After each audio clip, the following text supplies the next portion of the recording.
ఆంధ్ర తెలంగాణలో తక్కువ ఫీజులతో high quality results ఇస్తున్న ఏకైక సంస్థ తిరుమల్ ఐఏఎస్ ఇన్స్టిట్యూట్. తిరుపతి జిల్లాలో పరువు హత్య జరిగిందనే వార్తలు కలకలం రేపుతున్నాయి. చంద్రగిరి మండలం నర్సింగాపురంలో 17 ఏళ్ల బాలిక అనుమానాస్పద స్థితిలో మరణించడం, గంటల్లోనే తల్లిదండ్రులు ఆమె దహన సంస్కారాలు నిర్వహించడం, బాలిక ప్రేమ వ్యవహారంపై గొడవలు జరుగుతూ ఉండటం పరువు హత్య అనే ఆరోపణలకు కారణమైంది. మిట్టపాళెంకి చెందిన అజయ్ అనే యువకుడు బాలిక గత కొంతకాలంగా ప్రేమించుకుంటున్నారు. ఈ క్రమంలో ఆమె గర్భం దాల్చడంతో కడుపులోని బిడ్డను చంపి నిఖితను హాస్పిటల్లో తల్లి చేర్పించింది. అజయ్ పై పోలీసులకు ఫిర్యాదు చేయగా పోక్సో కేసు నమోదు చేసి పోలీసులు జైలుకు పంపించారు. చిత్తూరు జైల్లో ఉన్న యువకుణ్ణి బాలిక తరచూ కలవడం, అతడు బెయిల్పై బయటకొచ్చాక కూడా కలుస్తోందని తల్లిదండ్రులకు అనుమానం రావడంతో తీవ్ర ఆగ్రహం వ్యక్తం చేశారు.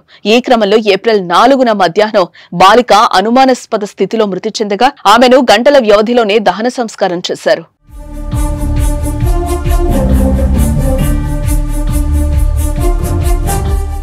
ఈ ఘటనపై స్థానికులు వివిధ రకాలుగా మాట్లాడుకోవడంతో పోలీసుల చెవిన పడింది. దీంతో బాలికను దహనం చేసిన స్థలాన్ని పరిశీలించి అనుమానాస్పద మృతిగా కేసు నమోదు చేసి దర్యాప్తు చేస్తున్నారు. మరోవైపు ప్రియుడు కూడా బాలిక తల్లిదండ్రులే హత్య చేసినట్లు ఆరోపిస్తూ విడుదల చేసిన ఆడియో వైరల్ అవుతోంది. ఈ నేపథ్యంలో హత్య చేశారా, ఆత్మహత్య చేసుకుందా అన్న కోణంలో పోలీసులు దర్యాప్తు చేస్తున్నారు. బాలిక తల్లిదండ్రులు సుజాత, కిషోర్ ను అదుపులోకి తీసుకుని విచారిస్తున్నారు. ఇద్దరం కలుసుకొని 10th లో లేచిపోయి వెళ్ళిపోయినాం. అమ్మాయి 10th లో ఉన్నప్పుడు నేను ఇంట్లో ఉన్నప్పుడు బయటికి ఉన్నప్పుడు లేచి వెళ్ళిపోయినాము. వాళ్ళ అమ్మ వాళ్ళు ఒక 4 రోజులు మా కోసం ఎంక్వైరీ చేసి వెతికి పట్టుకున్నారు. మళ్ళీ పట్టుకున్నట్టు స్టేషన్ కంప్లైంట్ ఇచ్చినారు. అటు నుంచి మళ్ళీ నేను కొండ మీద జాబ్ చేసుకుంటా అయిపోయినాను.